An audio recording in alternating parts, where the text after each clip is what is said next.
Welcome to Selling the Hard Way. Simplify, align, and accelerate how you describe your value. I'm your host, Coco Selman, 5-time founder, impact investor, and creator of the Force for Good system. Does your team describe what you offer in different ways than you do and each other? Do customers hesitate even though you know your offer is valuable? Struggling to scale because your offer isn't clearly defined, ready to make your business easier to sell, scale, and grow? Welcome to today's masterclass. That is the purpose of why I created this particular package. What you offer defines your products and services in clear, specific language as your customers would. So sometimes we get hung up and we talk about what we offer in confusing jargon and with too many embellishments. And what our customer needs is a way to lock in and understand, oh, you're a software company. No jargon, no fluff, just honest value. This isn't about product names or fancy titles. It's not marketing language. It's about clear, simple truths your customer can understand about what you offer. Let me give you examples. These are brands you know, so you can quickly say, oh, yeah, that's what they are. Then think about your company, customers, services, and offerings, and how you can create the same kind of simple language. BMW offers high performance luxury automobiles. Calm offers guided meditation and sleep support via a mobile app. HelloFresh delivers meal kits with pre-portioned ingredients and recipes. Peloton offers at-home fitness classes through a connected exercise bike. See how simple and accurate that is? Stitch Fix offers personalized styling and clothing delivery services. Plug into the simplicity and accuracy of what you offer. Simple language. Every masterclass, we focus on building your growth flywheel. And every leg of the flywheel includes a core growth element, part of the Force for Good system. Each leg we talk about in these masterclasses accompanies at least one Force for Good tool. Today, we're talking about what you offer. Today's tool is called the What You Offer Developer. It's a proprietary tool that will lead you step by step to defining what you offer in clear language. You're going to define what you offer, and you're going to identify one habit that you're going to repeat weekly or monthly and one high potency action. If you haven't already, download the What You Offer Developer. Why do we avoid doing this? It feels too obvious. We think, oh, it's clear what we sell, so we assume we know. There's also a fear of narrowing down to specifics. Founders often avoid specifics, worried they'll exclude potential customers or miss opportunities. Let that fear go. Know that what we offer is enough. Often we're just too close to the business. We can't understand disconnect between what we're saying and what our customers hearing. We can't see that the way we're talking about our services or products isn't the way our customers would. We're also avoiding hard trade-offs. Defining what you offer means also clarifying what you don't offer. That can feel risky or vulnerable. To be chosen by a customer, you must be understood. And to be understood, you must be clear. That's what we're going to home in on today in this masterclass. What are the benefits of having a clear what you offer statement? First, it unlocks momentum. When everybody describes your offer the same way, whether you're in customer service, you're in marketing, or you're selling, wherever on Facebook or on Twitter or on whatever platform, when you're in front of customers, when you're saying it the same way, it creates momentum. Second thing is a customer says yes faster because your offer is clear. It helps customers understand if you're the right solution. It also sharpens your competitive edge. It'll be clear what you do versus the masses. You'll better communicate what sets you apart in the crowded market. It also strengthens team focus. It helps prioritize features, marketing campaigns, and customer success. It lays the groundwork for scale. Scalable companies have a clearly defined and repeatable offer, something new team members and customers can immediately grasp. So this is the benefit of a clear offer statement. It doesn't have to be a laundry list of all the possible things. It's clear, concise, in ways that people can understand. Great teams don't guess. They grow through shared language and purpose. Where does this fit in the bigger force for good system? If you look at the 4-page growth plan, 4 pages is everything you need to run your business, to unlock the puzzle of growth. What you offer is on the first page, part of the know who you serve section. It sits under the authentic customer offering section. Every piece of the growth flywheel, including what you offer, helps you move through the stages of company growth. Whether you're just getting started and haven't sold much, you've sold less than 100 grand worth of services, knowing exactly what you sell and what that offer is going to help you. When you're in survival mode, this is the place most companies sit and never get beyond. Knowing exactly what you do will help you move out of survival and into scale. What you'll see with impact companies is a clear articulation of what they sell. They have a clear definition they can talk about over and over. What you offer is related to other statements that we have on the 4-page growth plan. And I want to talk about those for a second because they're similar but different. So what you offer is a description, clear, short, few words as possible. It describes what you deliver in customer language. Answers the question, what do we do for our customers? The who what statement is another statement that you'll find on your 4-page growth plan. It describes who you serve and what they need. Then the market position. This is describing where we fit in the market compared to all the other offerings. So it describes why should customers choose us. This is your competitive edge, your company promise, and the basis for differentiation. So what you offer doesn't say anything about the customer in particular, and it doesn't really say anything about what makes you unique. But it does is it describes your offerings in simple languages that your customer can understand. So the what you offer statement, it describes what you sell. The who what statement clarifies your audience and their needs. And the market position statement defines your uniqueness and competitive edge. Now is the big moment. We're going to walk through the what you offer developer. We're going to brainstorm the problems and desires of your customer. Then we're going to map how operations meets all those needs. Then we're going to choose 3 ways to elevate what you offer and then clearly define your offer statement.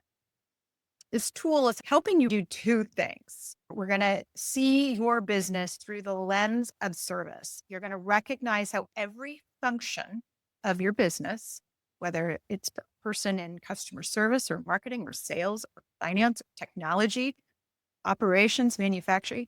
Every person is contributing to the value of what you're delivering. And together it's part of your offer. But at the end of the day, you have one simple offer you want to be able to articulate in like 8 words, 10 words max. Most companies define their offering as just their products or services, which is ultimately where we want to get to. But really, I want you to think about your offer as so much more than that. So we want to align all of the whole company to being part of the offer. What you offer is the total experience your company delivers from first impression to lasting impact. That's what this tool, the What You Offer developer, is meant to do. First, we're going to brainstorm customer problems and desires. What are the needs of your customer? What do they come to you with? They're coming to you with problems, pains, and desires. What is the reason they're coming to you? Why are they hiring your company? Why are they buying your product or service? What is the urge or the need, pain, or problem? List those problems, pains, and desires. Don't hold back. It could be a really important big desire. What do they really wish for? What is it they are craving? What is their hope that can finally be achieved? List at least 20 problems. Then place a star next to the top 10 needs. Circle the top 3 most urgent needs. Think about the 3 most urgent and important needs of your customer. Think about it as like, what is the $1 million problem? If it's a big company, what would they pay $1 million for? If it's an individual, what would they pay $10,000 for or $100,000? Look for the painkiller rather than the vitamin. Star next to top 10 needs and circle your 3 most urgent needs. We're going to take a deeper look at your operations. So you've just listed out a whole bunch of problems, a whole bunch of needs. Okay. And now we're going to step back and go through the different functions of your business, human resources, marketing, selling, et cetera. And we're going to think about some of the activities that take place in each of those functions. And then we're going to say, well, which customer needs are addressed, especially if you're in a non-customer facing part of the business. You might not be thinking about customer needs, but here's your chance to do that. And then we're also going to think about ways to improve. This is all part of what you offer. So we're going to do this one function at a time. Let's go to the first area, human resources, talent attraction, engagement, and retention process. Activities in this section are you hire onboard team members, give clear roles, you offer benefits, run growth plans and reviews, performance management system, DEI or inclusion programs, foster a safe, supportive culture. What's the benefit the customer needs addressed? The customer is now being carried by a team that's capable, kind, and committed. What are the customer needs addressed by human resources, possibly the customer's feeling the difference of working with a team that loves what they do versus one that doesn't? If human resources team is doing its job properly, perhaps your customer is feeling the benefit of engaging with a company that has a great culture and that values service and human dignity. So that feels good to your customer. And knowing behind every promise is a person who takes pride in delivering. Then you might say, what are things you can do within your HR system to improve the way your customer receives your team? What could you do to improve? Maybe you improve your method of hiring, hire from heart and values, not just the resume. Maybe you train every employee to understand their role in this customer journey. What are ways that you can improve your HR systems so that your customer gains benefit? Now we're going to look at marketing. This is your customer engagement process. This includes branding, campaigns, social media, events, webinars, however you market yourself, website content, emails, collecting and sharing customer stories, right down at your marketing activities. And the benefits, hopefully they feel heard. Maybe they feel seen, addressing customer needs, understanding how your company is helping them. Maybe you're giving them tools, giving them ideas in your content that will help. Maybe you're connecting emotionally, right? Maybe you're starting to give them a feeling of hope. What are the ways you are helping your customers? In the Force for Good brand, we give away tools every week, right? So every week we're giving away content that will hopefully help our customers, you, to feel a sense of empowerment, an ability to keep growing their company, knowing what to do, knowing what fosters growth. Ideas to improve, ways you can do better. Use real customer language, shift from promotion to connection, tell more stories of transformation. You can align your marketing with your deeper emotional customer journey. So write down some ideas of how you can improve what your marketing activities can bring to your customers' needs. Moving to the next one. Now we're going to talk about sales. This is where we enroll prospects to become customers. We invite you into our journey of becoming a paid customer. Oftentimes, it's upselling, cross-selling existing customers. This is where we qualify leads, hold discovery calls, share proposals and demos, address objections, close deals. Maybe we collaborate with other partners and operations. We track our pipeline and conversion data. All this is part of the sales process. What are you doing to help the customer? Write down all the ways as you sell to your customer, you are helping them with their problems. Remember the problems we wrote down at the beginning. How are you helping them? Maybe in the proposal, you're really giving them solutions, whether they sign up or not, will help. Maybe they're experiencing insights. You're giving them a path that's clear and tangible that will help them imagine a better future. And that's giving them hope.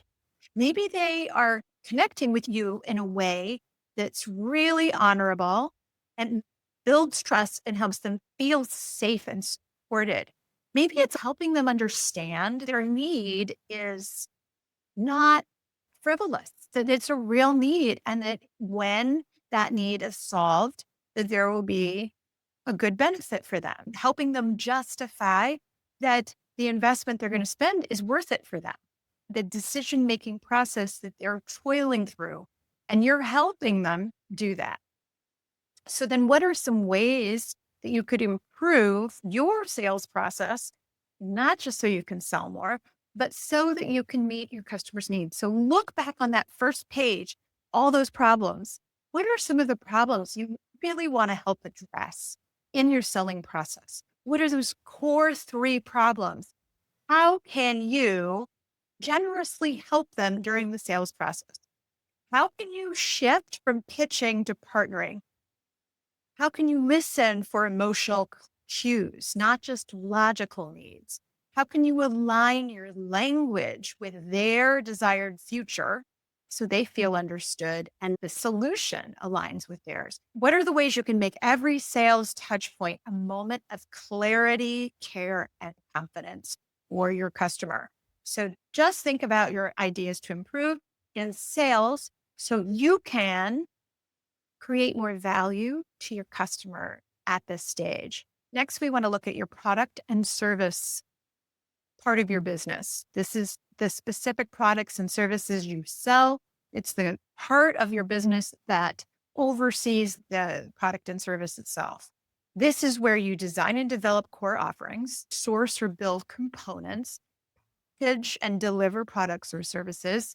So for some companies, this is a very big department. Others, it's really small. Think about the customer's needs being addressed. Hopefully your activities related to your customer are focused on their core problems. What are the problems being solved by your products and services? Write those down. These are the customer's needs being addressed. solutions that work.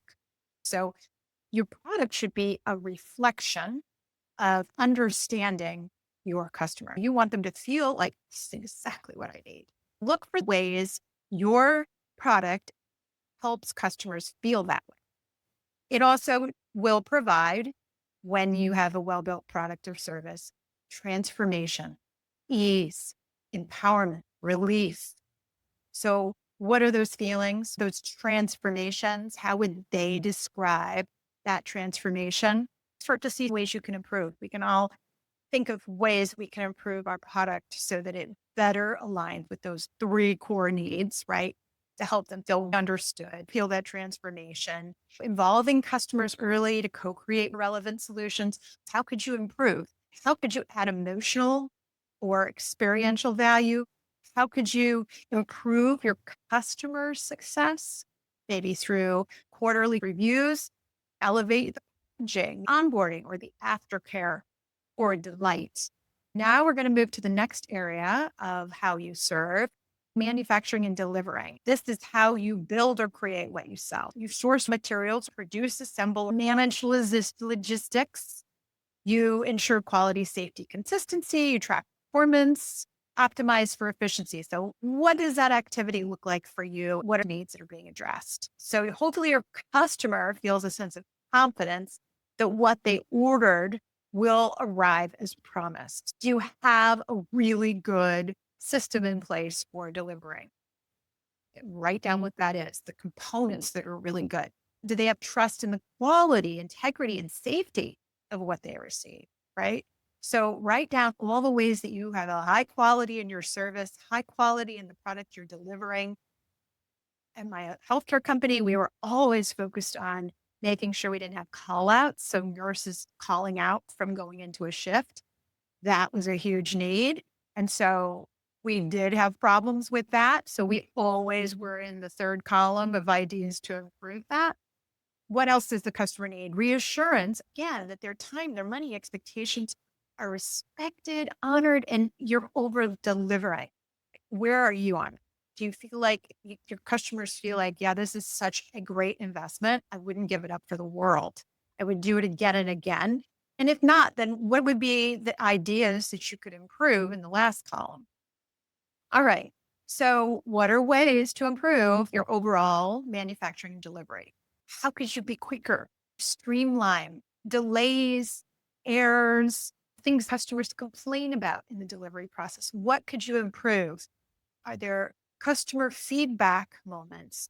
How could you reduce waste, increase sustainability? How could you train teams to see their work as part of the customer experience? These are all opportunities to improve what you offer. Now we're going to look at customer support. This is where we talk about responding to customer questions, issues, and feedback, providing troubleshooting and resolution, documenting escalating concerns, tracking satisfaction, creating FAQs, help documents, and knowledge tools that solve problems or get support. How and what are those needs then that your customer is getting addressed? So go back to your list of what their problems and needs are. And again, see how is your customer service system helping them with those needs, right? Hopefully they're feeling heard and respected. How do you do that?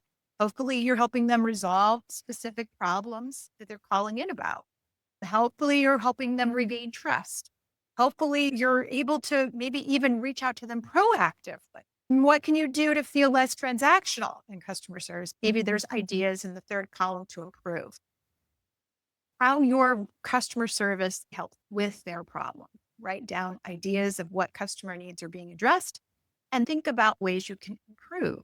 How can you better train your support team around empathy and empowerment? Maybe you also need to work together between customer support and some other part of the business that knows the customer. Maybe it's sales or account management. How can you close the loop with follow ups that show accountability? How can you thank a customer, turn complaints into opportunities?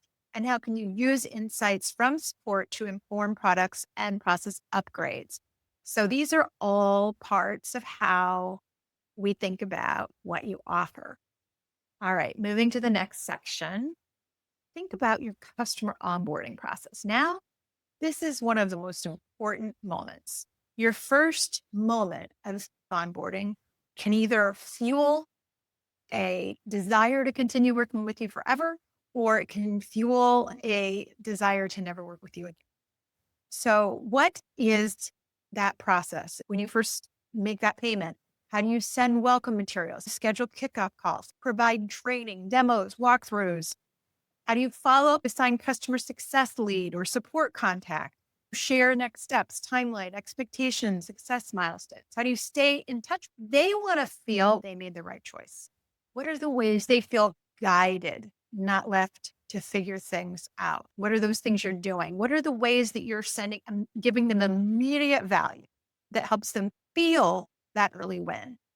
What are the ways that you are helping them feel known, supported, set up for success? What are the ways you're helping them trust that your team will show up for them, right? That they're not, okay, they bought, now everybody's gone. How are they going to learn how to work with you? How are they going to learn who these new contacts are? How are they going to learn how to use your product or service best?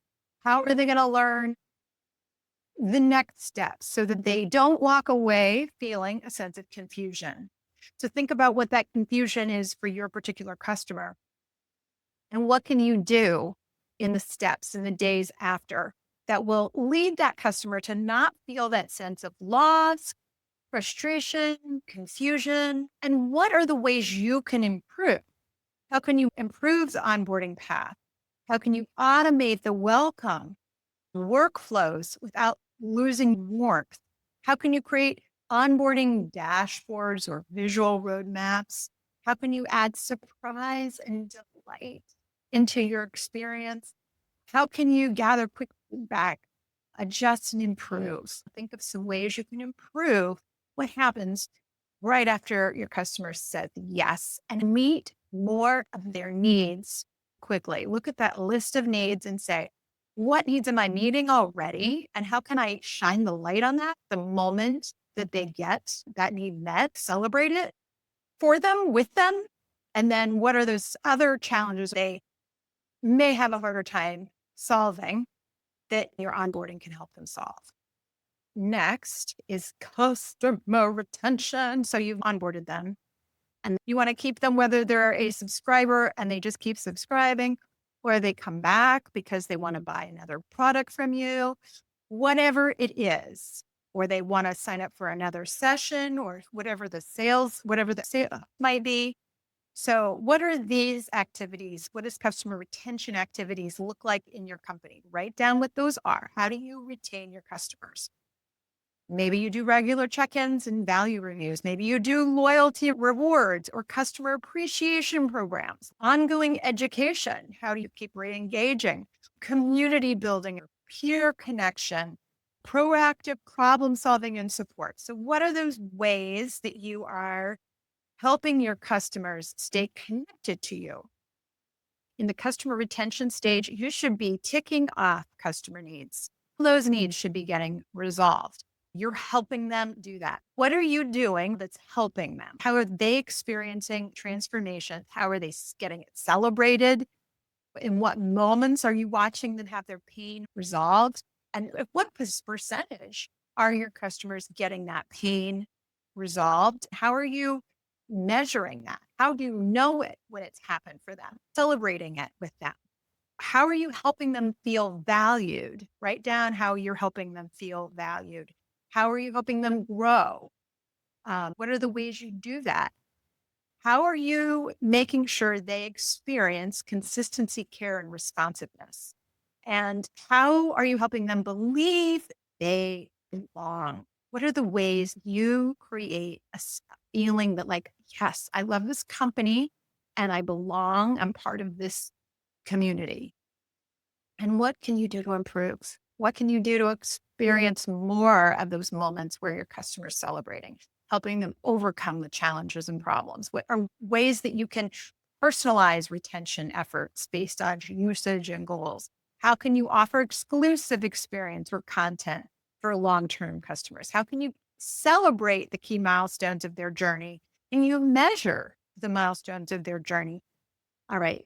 Keeping on more of what you deliver then is your customer complaints. How you respond to a complaint can change a customer from lukewarm to loyal. Complaints are your place to shine, although we don't always do well with this. Write down your activities. How do you receive them? How do you log them? Do you have a way to log them? How do you respond to them? Who responds to them? What are the ways that you assign ownership to the problem? What are the ways you investigate the issues and try to resolve the root causes? What are the ways you follow up, ensure that the customer is satisfied? What are the ways you track patterns to drive long-term improvement? So these are all the things you already do.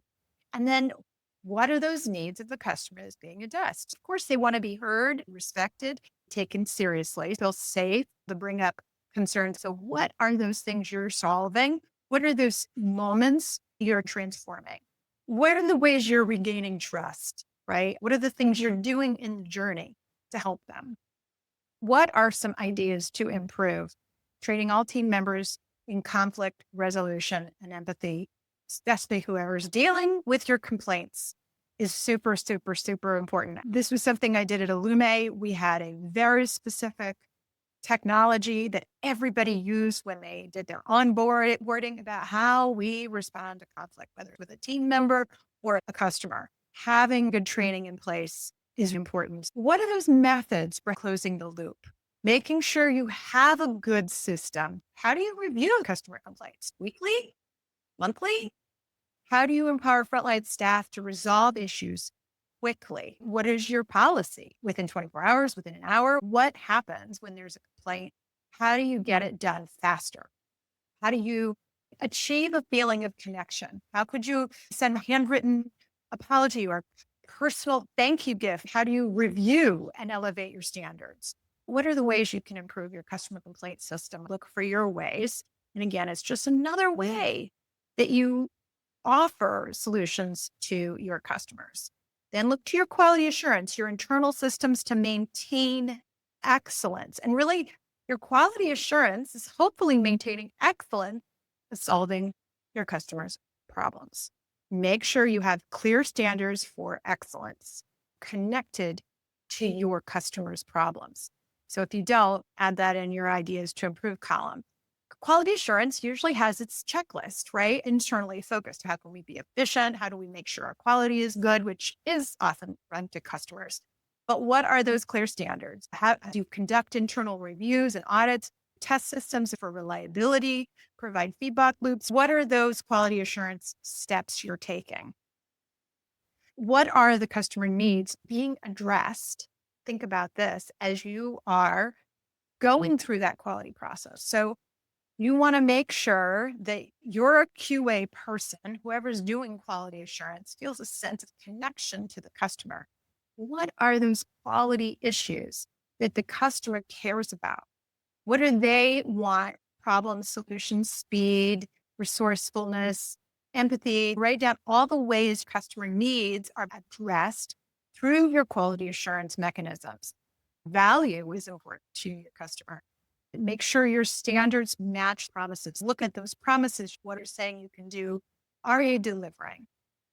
Is your quality assurance system ensuring that your customer is not feeling frustrated, not experiencing delays, and not having a poor experience either with the product, the service, or people in your company?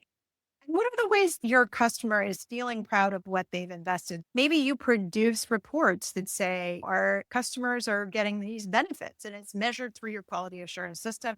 That is also a win because that makes people feel good. I'm buying from a company where they're getting these results. What are your areas to improve? How can you include customers in your feedback loops, in your test, listen, and refine process of quality assurance? How can you invite team-wide ownership of quality? Not just one department. How can you use real life scenarios to stress test your delivery? How can you celebrate when standards are exceeded, not just met? How can you make quality a visible living part of your brand? Now let's talk about research and development. This is how you examine future products, services, and solutions for your customers. Tracking trends, marketing shifts, and unmet needs. So how are you doing that as a company? Maybe you have a whole R&D unit that's doing that. How do you prototype new products, services, and experiences? How do you test and iterate? How do you collaborate cross-functionally to innovate? How do you translate vision into offering? Look at all the ways you're doing R&D. Some companies have a lot of this, others very little. Think about the customer needs being addressed. Is there a way you can benefit the customer? Maybe you are listening for ways the customer is having these problems solved. How is it meeting future customer needs? You're thinking about your customer and what their problems are and what you want to do to solve their problems that you're not solving. So, what are some ways you're thinking about that? Write down the future needs you're hoping to address or the ways that you're thinking about the problems of your customer. So maybe you're helping to grow partners, right? Looking for new solutions. So think of all the ways that you through your R&D are actually helping your customers and getting their problems solved. Again, look at their list of problems to remind you and think about involving your customers in early development, having early conversations with them. How can you prioritize inclusive, diverse voices? How can you shorten the gap between ideas and test? How can you make R&D customer facing, sharing what you're working on? How can you dedicate time for bold exploration that involves your customer? So could be you have R&D gatherings and talk to your customers. It could even be a virtual event, roundtable discussions, billing and payments, the way you bill your customers and receive payments. This is how you issue your invoices, manage recurring billing, set up payment processing, track accounts receivable, provide receipts, updates, confirmations, support financial clarity and transparency for your customer and ensure compliance and data security within the business. Your customer wants the process to be easy. They want it to be simple. They might want options. So, how do you make that process simple, easy options? How do you provide them the records they need so they can give it to their accountant, their bookkeeper, to their finance department? What do you do to keep records clear? What are you doing to help them? You want them to feel financially safe. You want them to trust what they're being charged is fair and accurate. You want to have simple, seamless payment experiences. You want to avoid any awkwardness or confusion. So, what are the ways that you do that? How can you help them feel respected and valued, especially when issues arise? What are those issues that come up? They click the button and it doesn't go where it's supposed to, right? Is that happening? See if you can fix that. So, what are the areas you can improve so that your billing and payment system is customer friendly, aligned with your values, and also helping meet your customers' needs? All right, next in the offer is tech. All right, technology. You have people in the background working on your tech stack, whether it's Microsoft, online components, SaaS systems. The activities of technology are maintaining internal system software and hardware, supporting digital tools for communication operations and delivery, developing or integrating platforms that power the customer experience, ensuring uptime, speed, and security, enabling scale and automation across the business. This is the business of technology. These people probably don't touch the customer directly very often. So we want to make sure that they think about the customer needs that are being addressed. So, what are those needs? The customer wants a seamless technology experience. They don't want to feel like they have to go to multiple technologies. They want to feel like everything's in one place. It's not confusing. It's very reliable. They want to interact with tools that are intuitive for them, that run quickly, that there's no frustrations with whatever tools they're interacting with. They want to trust their data is secure and respected. They want to experience consistency as your business grows. They want to feel a sense of consistency. They want to feel like your company is modern, capable, and built to last. They want to feel a sense that you're a smart company. You've got good tech. So, what are the things that you're doing that communicate that? And how is your technology experience giving them that feeling of confidence, seamless experience, and helping them feel like their problems are being resolved and their problems are most important to you as a company? And what are the things you can do to improve? Are there ways that you can improve your user interface, your customer experience? How can you automate workflows that contain friction? How can you monitor and resolve tech issues proactively?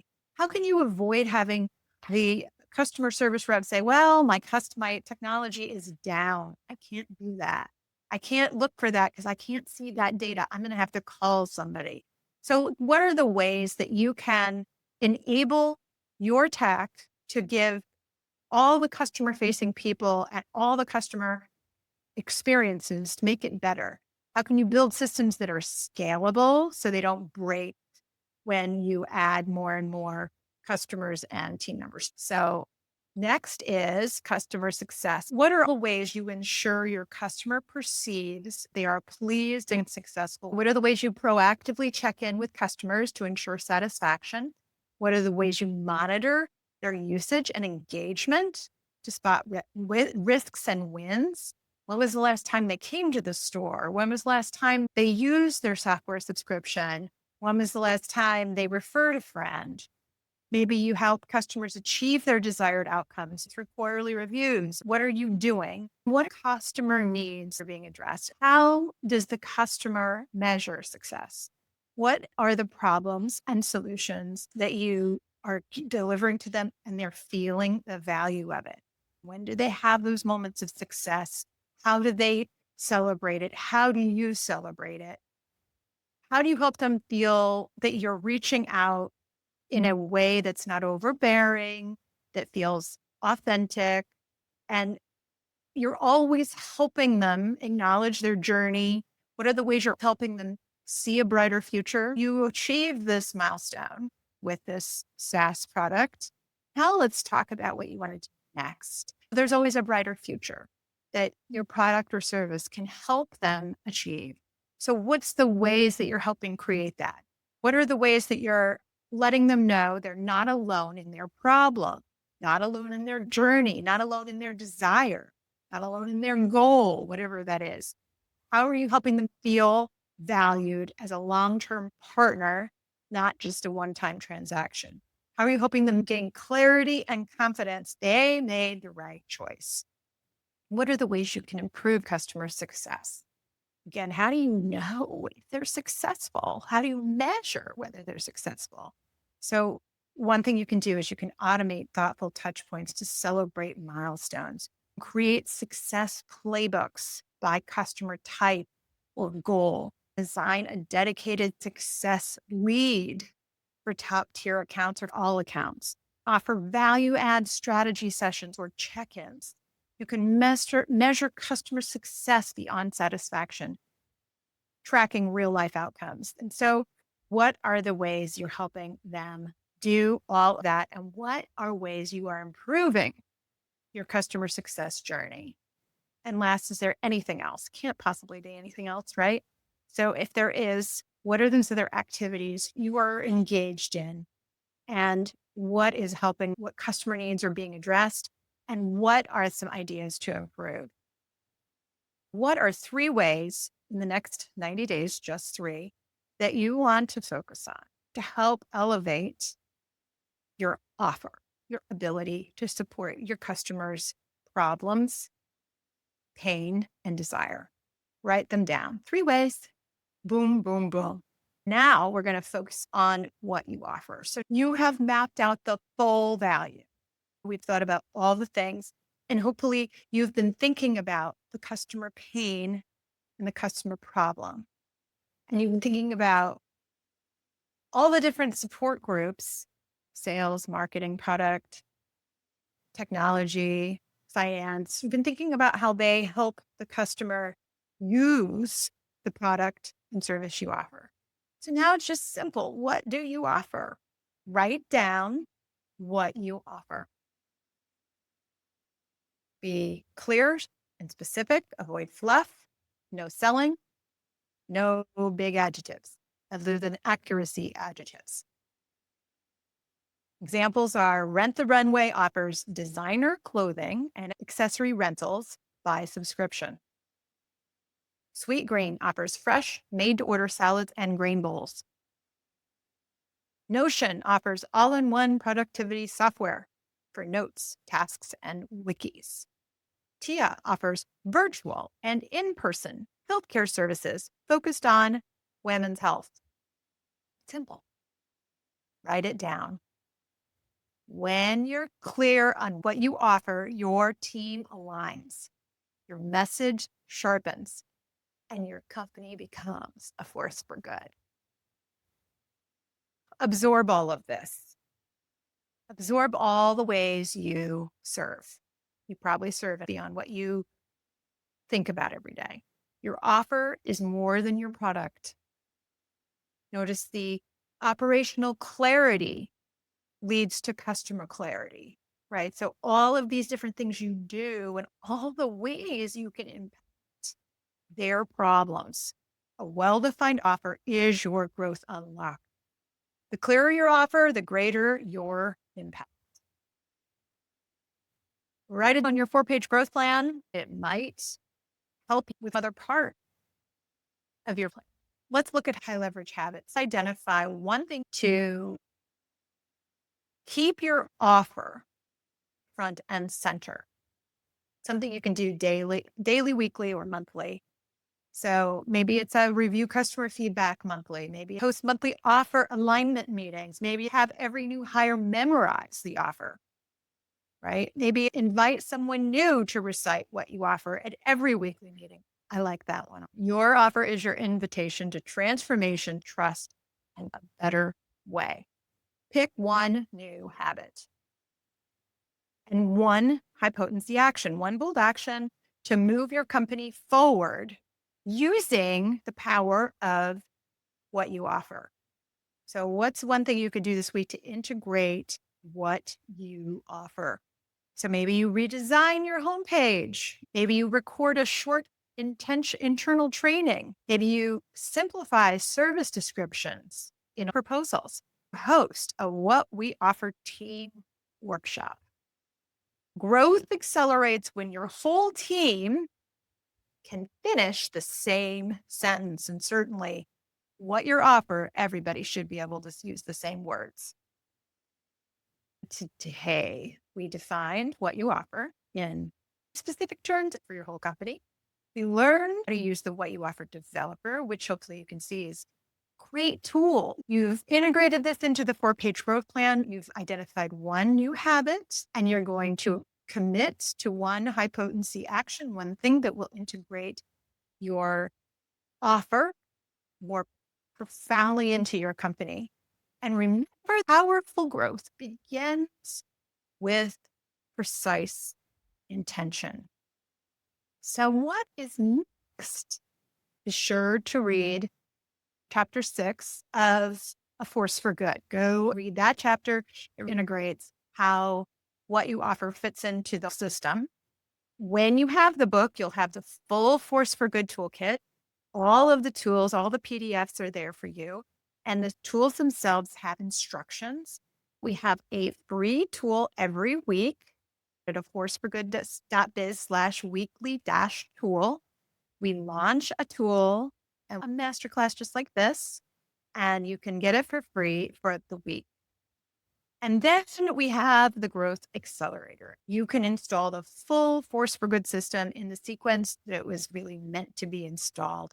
And you can build your 4-page plan and also integrate the important rituals that get the flywheel spinning. Tiered pricing starts at just $599. So you can find more about that at aforceforgood.biz/accelerator. And thank you. The world is made better by women-led businesses. So let's all go make the world a better place.